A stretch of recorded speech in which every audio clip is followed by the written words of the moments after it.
Welcome to our deep dive into all things LCA and carbon footprinting. You've been looking into China's role in this, especially with their new WebLCA database. It's really a fascinating case study. It is. We often talk about data being like the new oil, Yeah. and in the realm of environmental impact, it feels truer than ever. Right.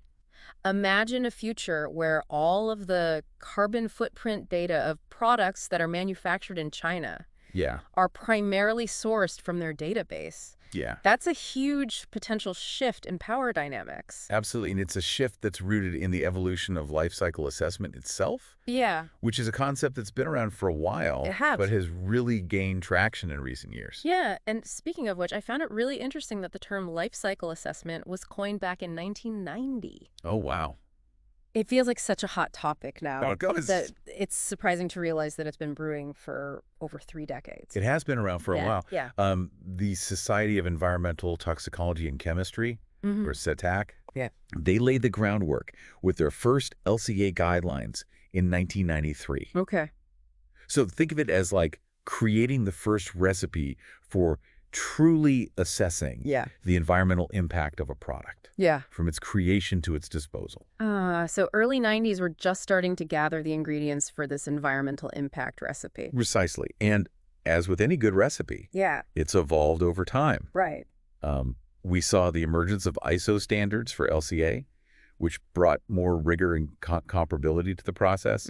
Then came environmental product declarations, or EPDs, which are essentially standardized reports that detail the environmental impacts of a product. Just like a nutrition label, but for the environment. Exactly. Okay. EPDs provide that transparency and help consumers make more informed choices. And around the same time, the world started focusing more intently on climate change, which brought carbon footprinting, or PCF, to the forefront. Okay, so PCF is like a specialized subset of LCA, specifically focused on greenhouse gas emissions. That's right. It zooms in on that climate change aspect of a product's life cycle. Okay. More recently, the EU's Product Environmental Footprint Initiative, or PEF, has aimed to raise the bar even further, pushing for greater transparency and rigor in how we assess the environmental impacts of products. And this is all happening as global awareness of climate change and resource scarcity is increasing. It seems like these tools like LCA and PCF are becoming more and more crucial for navigating this new landscape. Absolutely. And it's not just about awareness, it's about having reliable data to inform decisions. Right. And this is where those 4 comprehensive LCA databases that we talked about come into play. Ah, yes.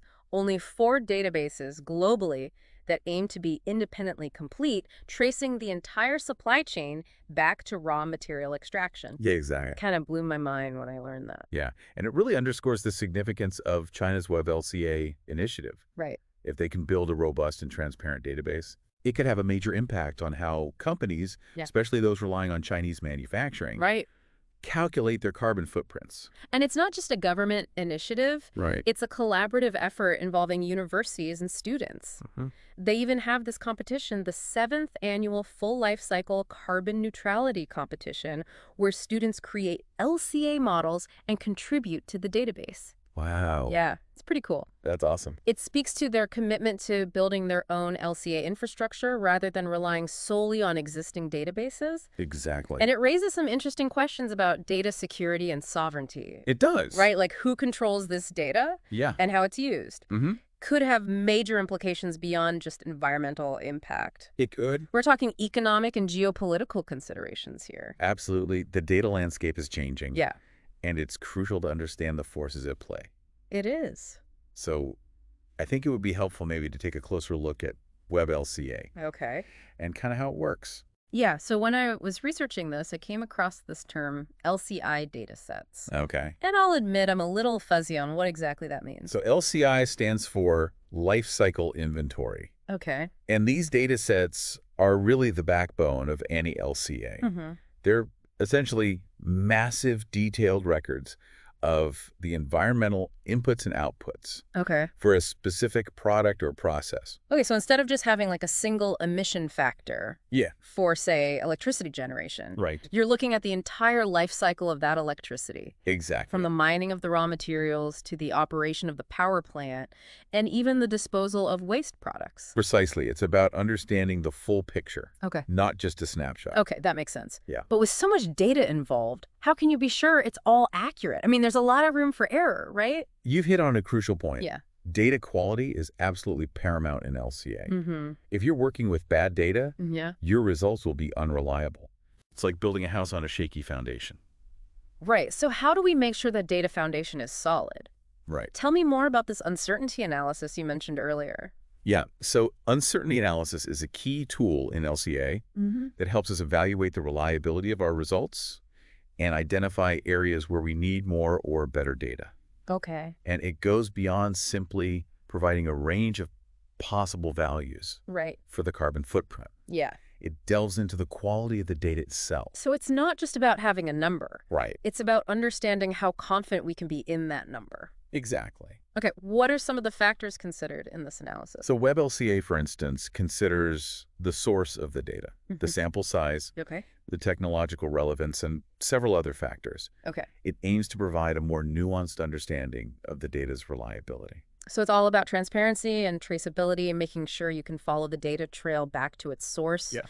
And understand its limitations. Kind of like being able to check the ingredients list on a product before you buy it. Exactly. Yeah. And this transparency is essential for building trust and credibility, especially when it comes to something as complex and impactful as carbon footprinting. This is also fascinating, and it feels like we're really starting to grasp the complexity of this world. Yeah. But I'm also wondering about the practical implications. Yeah. How does all of this actually impact businesses and consumers? Well, that's a great question. Yeah. And it leads us into the heart of why this deep dive is so important. Okay. In the next part, we'll explore the real-world implications of WebLCA and how it might change the game for companies operating in global supply chains. I'm ready to dive deeper. Let's get into it. Okay, so we've talked about this shift in the data landscape and how China's WebLCA fits into it. But I think it's worth pausing here to consider what this all means for businesses, especially those sourcing products from China. It's a critical question. Imagine you're a company that relies heavily on Chinese manufacturing. In the past, you might have used data from existing LCA databases Right. to calculate your product's carbon footprint. Yeah. But now with China developing its own comprehensive database, Right. the game is changing. So you're saying companies might need to rethink their entire approach to carbon footprinting? Potentially, yes. Okay. Especially if China's WebLCA becomes the de facto standard for products originating there. Right. This raises all sorts of questions about data compatibility, Mm-hmm. transparency, Yeah. and even potential biases. Biases? Like how? Well, every database has its own methodology and assumptions built in. Right. There could be subtle differences in how WebLCA calculates emissions compared to other databases. Yeah. And these differences, however small, could have a big impact on a company's reported carbon footprint. So a product that appears to have a low carbon footprint based on one database might have a higher footprint when calculated using WebLCA. That could create a lot of confusion and even mistrust in the market. Absolutely. And it highlights the need for clear communication and collaboration between China and the international community. If WebLCA is going to be a globally recognized tool, Yeah. it needs to be aligned with international standards and best practices. So it's not just about building a database, it's about building trust and ensuring that everyone is playing by the same rules. Precisely. And this brings us back to the issue of data sovereignty. Right. China's development of WebLCA could be seen as a way to assert greater control over its own environmental data Yeah. and how it's used in global trade. So it's not just an environmental tool, it's also a strategic asset. In many ways, yes. It's about positioning China as a leader in the realm of sustainable manufacturing Okay. and potentially even influencing the direction of global carbon accounting. It's like they're saying we're not just the factory of the world anymore, we're also setting the standards. That's a good way to put it. Yeah. And it's forcing companies and policymakers around the world to pay attention Mm-hmm. and adapt to this new reality. So what can companies do to prepare for this shift? First and foremost, they need to stay informed about the development of WebLCA and how it might impact their specific industry and supply chains. Engage with experts, participate in discussions, and be proactive in seeking out information. So knowledge is power in this case. So the more companies understand about WebLCA, the better equipped they'll be to navigate this changing landscape. Exactly. And they need to prioritize data transparency and quality within their own operations. If you're going to be relying on data from WebLCA or any other database, you need to have confidence in your own data as well. It's about ensuring that your house is in order before you start comparing it to others. Precisely. And companies should also be thinking about how they can leverage this shift towards greater transparency to their advantage. Okay. Consumers are increasingly demanding sustainable products. Having a clear and verifiable carbon footprint could become a key differentiator in the marketplace. So it's not just about compliance, it's about opportunity. Absolutely. This is a chance for companies to demonstrate their commitment to sustainability, build trust with consumers, and even gain a competitive edge. But it all starts with understanding the data and how it's being used. Okay, so we've covered a lot of ground here, from the evolution of LCA to the intricacies of WebLCA and its potential impact on businesses. We have. It's clear that this is a complex and evolving landscape. It is. But before we wrap up, I want to bring it back to the individual listener. Why should they care about all of this? How does this impact their everyday lives? That's a crucial question, and it's one we should all be asking ourselves. At the end of the day, all of this data, all of these tools and initiatives are ultimately about addressing the global challenge of climate change. And that's something that affects every single one of us. So even if you're not a CEO or a policymaker, you're still a stakeholder in this global conversation. Exactly. As consumers, we have the power to influence the market through our choices by demanding sustainable products, supporting companies that are transparent about their environmental impact, and advocating for policies that promote a low-carbon future. We can all play a part in driving change. It's about recognizing that we're all interconnected, and our choices, both big and small, have ripple effects throughout the system. Precisely. And by understanding the data behind these choices, we can make more informed decisions and contribute to a more sustainable future. So this isn't just about numbers on a spreadsheet. It's about our collective responsibility for the planet. And it's about recognizing that we all have a role to play in shaping that future. Well said. This deep dive has certainly given me a lot to think about. It has. But I have a feeling we're not done yet. There's still so much to explore, so many questions to answer. You're right, and that's the beauty of it. This is an ongoing conversation, a journey of discovery. And the more we learn, the better equipped we'll be to navigate the complexities of our interconnected world. I'm excited to continue this journey, but for now, we'll have to leave our listeners with a few final thoughts. Any parting words of wisdom? I would encourage everyone to stay curious. Keep asking questions, and don't be afraid to dive deep into the data. The more we understand about the interconnectedness of our world, the better choices we can make both individually and collectively. Excellent advice. And for our listeners who want to learn more, we'll be sure to link to all the resources we discussed, including information about WebLCA, the Chinese carbon footprint competition, and those 4 key LCA databases. Be sure to check them out and let us know what you find. This is an evolving field, and there's always more to learn. That's what makes it so exciting. Thanks for joining us on this deep dive into the world of LCA and carbon footprinting. Until next time, keep exploring, keep asking questions, and keep diving deep. You mentioned something really interesting back in part 1 that I kind of want to circle back to. We were talking about the EU's Product Environmental Footprint Initiative, or PEF. How does that tie into everything we've been discussing about WebLCA and this global shift in carbon footprint data? That's a great connection to make. So the PEF, while focused on Europe, actually exemplifies a broader trend towards standardized and rigorous environmental impact assessments. It aims to go beyond just carbon footprinting and look at a wider range of environmental impacts throughout a product's life cycle. So it's like taking a more holistic view, considering things like water usage, resource depletion, and even toxicity. Exactly. And what's interesting is that both PEF and WebLCA are pushing for greater transparency in the data. They both recognize that in order for these assessments to be meaningful, they need to be based on reliable and verifiable information. So it's not just about having data. It's about having good data, data that you can trust, data that's been vetted, data that's transparently sourced. Precisely. Yeah. And I think this emphasis on data quality is going to become even more critical as carbon footprinting and LCA become more mainstream. We're already seeing growing consumer demand for sustainable products. Right. And companies are under increasing pressure to demonstrate their environmental responsibility.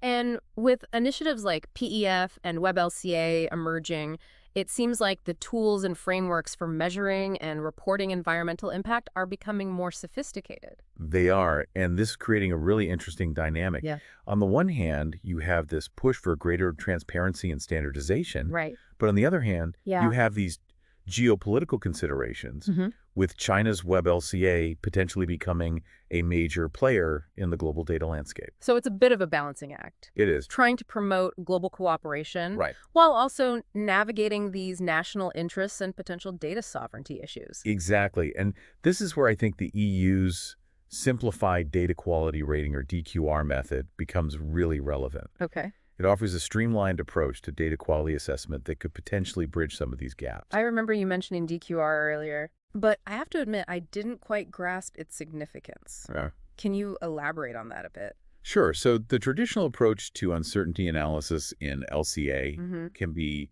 quite complex and resource intensive. Okay. The DQR method, on the other hand, aims to simplify the process while still ensuring a reasonable level of confidence in the data. So it's like finding a happy medium between rigor and practicality, making sure that the data is robust enough to be meaningful, but also accessible enough to be widely adopted. Exactly. Yeah. And this is crucial because if we want to see widespread adoption of carbon footprinting and LCA, we need tools and methods that are both reliable and user-friendly. It's like we need to make it easier for companies to bake that environmental impact cake, so to speak, without sacrificing the quality of the ingredients. I like that analogy. Yeah. And the DQR method is a good example of how we can move in that direction. Okay. By simplifying data quality assessment, we can lower the barrier to entry for companies that might otherwise be intimidated by the complexity of traditional LCA. And by promoting greater transparency and standardization, we can create a more level playing field where consumers can trust the information they're being given. Yes. And make informed choices based on that information. Exactly. It's about empowering both businesses and consumers to make more sustainable decisions, and that ultimately benefits everyone.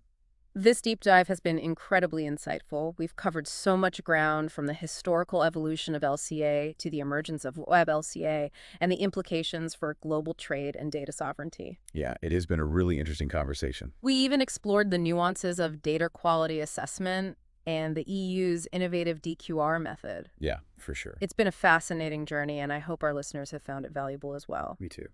But before we wrap up, I want to leave our listeners with one final thought. We've talked a lot about data, but it's important to remember that behind all the numbers are real people, real communities, and a real planet that's facing some very real challenges. That's a crucial point. It's easy to get lost in the technical details, but ultimately this is about something much bigger than ourselves. Yeah. It's about using data to make a positive impact on the world. So let's all commit to using this knowledge wisely. Yes. To advocating for change. Absolutely. And to building a more sustainable future for generations to come. I couldn't have said it better myself. And for our listeners who want to continue this exploration, we'll be sure to provide links to all the resources we discussed, including WebLCA, the Chinese carbon footprint competition, the 4 key LCA databases, and information on the EU's PEF and DQR initiatives. There's a wealth of information out there, and we encourage everyone to dive in and learn more. Thanks for joining us on this deep dive. Until next time, keep exploring, keep asking questions, and keep diving deep.